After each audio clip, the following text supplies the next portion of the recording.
ആബിദ് നമുക്കൊപ്പം ചേരുന്നുണ്ട്. മുക്കത്ത് ആബിദ്, വെരി ഗുഡ് മോർണിംഗ്. മാത്രവുമല്ല എൻ്റെ അടുത്ത് MP നിങ്ങൾ വരുന്നതിനെ കുറിച്ച് പറഞ്ഞു, MK രാഘവൻ. നിങ്ങൾക്കിപ്പോൾ ഇവിടേക്ക് കടക്കാനായിട്ടുണ്ടോ? ഇല്ല, നമ്മൾ ഓൾമോസ്റ്റ് ഒരു 150 കിലോമീറ്ററും കൂടി ഉണ്ട്. Hello, okay. മുക്കത്ത് നിന്നുള്ള ഈ സന്നദ്ധ പ്രവർത്തകരെ പ്രേക്ഷകർക്കറിയാം, ഏറെ മിടുക്കരായ പ്രാഗൽഭ്യമുള്ളവരാണ്. ഈ ആബിദ് 150 കിലോമീറ്റർ എന്ന് പറയുമ്പോൾ ഇവിടേക്ക് നിങ്ങൾ ചുറ്റി വരാൻ എങ്ങനെയായാലും ഒരു 2.5 മണിക്കൂർ എടുക്കും. അതായത് ഉച്ചയോട് കൂടി മാത്രമേ നിങ്ങൾക്ക് ഇവിടെ എത്തിച്ചേരാൻ സാധിക്കൂ. നിലവിലുള്ള അവസ്ഥ ഞാൻ ആബിദിനോട് പറയാം. രഞ്ജിത്ത് ഇസ്രായേലി അടക്കമുള്ളവർ ഇവിടെയുണ്ട്. ഞാനിപ്പോൾ തത്സമയം ആ സ്ഥലത്ത് നിന്നാണ് വന്നത്.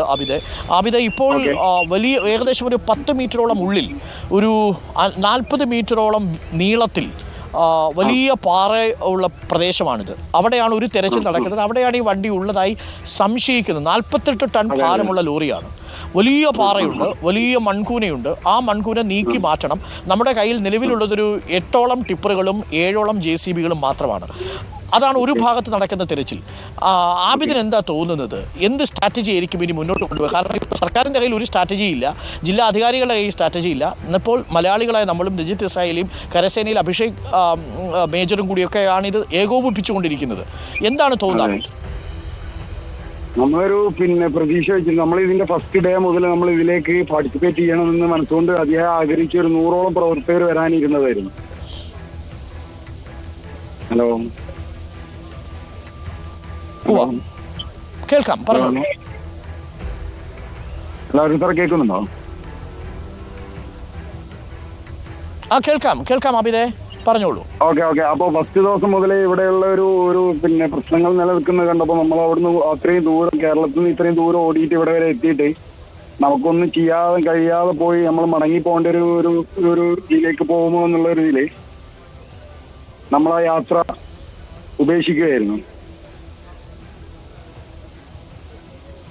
അപ്പോൾ വീണ്ടും നമ്മൾ ഈ ചർച്ച ഇവിടെ ഇങ്ങനെ ഈ ഒരു പുരോഗതി നടക്കുന്നത് കണ്ട് നമ്മൾ വീണ്ടും ഇതിലേക്ക് ഇൻവോൾവ് ആണെന്നുള്ള മാനസികമായ താല്പര്യം ഉണ്ടാവുകയും ഈ അർജുന്റെ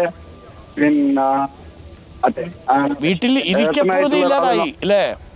അതെ ഉറക്കം നഷ്ടപ്പെടുന്ന ഒരു അവസ്ഥ വന്നു. അങ്ങനെ ഇന്നലെ നമ്മൾ രാവിലെ മുതൽ വീണ്ടും ഈ ചർച്ച വരികയും അപ്പോൾ ഇവിടെ മാൻ പവർ കൊണ്ടൊന്നും ചെയ്യാൻ കഴിയില്ല എന്നുള്ളൊരു കണ്ടീഷൻ വീണ്ടും ഇന്നലെ നമ്മളെ ഫ്രണ്ട്സ് ആയിട്ടുള്ള ഈ കൂരാച്ചുണ്ട് റെസ്ക്യൂ ടീമുണ്ട്, അല്ലമീൻ റെസ്ക്യൂ,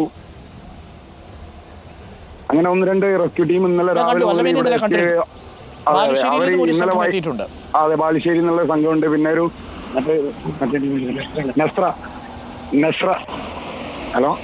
നെസ്ര ടീമും വന്നത് നമുക്ക് വൈകുന്നേരം അവരായിട്ട് നമ്മൾ ഫോണിലൂടെ കമ്മ്യൂണിക്കേറ്റ് ചെയ്യും. ഇന്നലെ രാവിലെ മുതൽ നമ്മൾ ഇങ്ങോട്ട് വരാനുള്ള എല്ലാ തയ്യാറെടുപ്പും നടത്തിയിട്ടുണ്ടായിരുന്നു. അപ്പോൾ വൈകിട്ട് ഇവരായിട്ടുള്ള കമ്മ്യൂണിക്കേഷനിൽ മാൻ പവർ കൊണ്ട് ഇവിടെ ഒന്നും ചെയ്യാൻ പറ്റാത്തൊരവസ്ഥയാണെന്ന് അവർ പറഞ്ഞപ്പോൾ നമ്മൾ വീണ്ടും മാനസികമായിട്ട് ഡൗൺ ആയി. അങ്ങനെ ഇന്നലെ വീട്ടിൽ പോയി കിടന്നിട്ട് ഈ 100ഓളം ആളുകളിൽ നിന്ന് വീട്ടിൽ പോയി കിടന്നതിന് ശേഷം ഉറക്കം കിട്ടാത്തൊരവസ്ഥ വന്ന ഒരു 10-18 ആളുകളാണ് വീണ്ടും രാത്രി 11 മണിക്ക് നമുക്ക് വീണ്ടും പോകുന്നതിനെ കുറിച്ച് ചർച്ച ചെയ്യുകയും ബോട്ട് കാര്യങ്ങളൊക്കെ സെറ്റാക്കി നമ്മളൊരു 2 മണിയായിട്ട് കേരളത്തിൽ നിന്ന് നമ്മൾ സ്റ്റാർട്ടാവും, കോഴിക്കോട് മുക്കത്ത് നിന്ന്. Hello Arun sir. എടോ ആബിദേ, ഞങ്ങൾ ഇവിടെ പറയായിരുന്നു 2 മനുഷ്യരെ നമ്മുടെ ഈ പുഴയിൽ കാണാതായി 140 മണിക്കൂറായി. നമ്മളിവിടെ ഒരു അനക്കവും കാണുന്നില്ല. ഇന്നലെ ആ 2 കുഞ്ഞുങ്ങൾ, 17ഉം 16ഉം വയസ്സുള്ള 2 പെൺകുഞ്ഞുങ്ങൾ വന്ന് നമ്മുടെ ക്യാമറയുടെ കണ്ണിൽ കരഞ്ഞുകൊണ്ട് പറയുന്നുണ്ട്, നിങ്ങൾ എങ്ങനെയെങ്കിലും ഞങ്ങളുടെ അച്ഛനെ കൊണ്ടുവരണം. മത്സ്യത്തൊഴിലാളികളാണ് 2 പേരും. നമ്മുടെ നാട്ടിലൊക്കെ ആണെങ്കിൽ നമ്മൾ ഇങ്ങനെ അല്ലല്ലോ ഇറങ്ങുക. ഞാൻ ആലോചിക്കുന്നു, പ്രാദേശികമായിട്ട് 10-15 ചെറുപ്പക്കാർ മാത്രമേ പ്രദേശത്തുള്ളൂ. കാര്യം ഒന്നാമത് ആൾക്കൂട്ടം ഇവിടെ ഇല്ല. ശരിയാണ്. അതെ ആൾക്കൂട്ടമില്ലായ്മയും നമ്മളെ കേരളത്തിലെ ആളുകളുടെ മനോഭാവം ഇല്ലായ്മയുമാണ് ഇവിടുത്തെ ഏറ്റവും വലിയൊരു ഫാൾട്ടായിട്ട് നമുക്ക് മനസ്സിലായത്.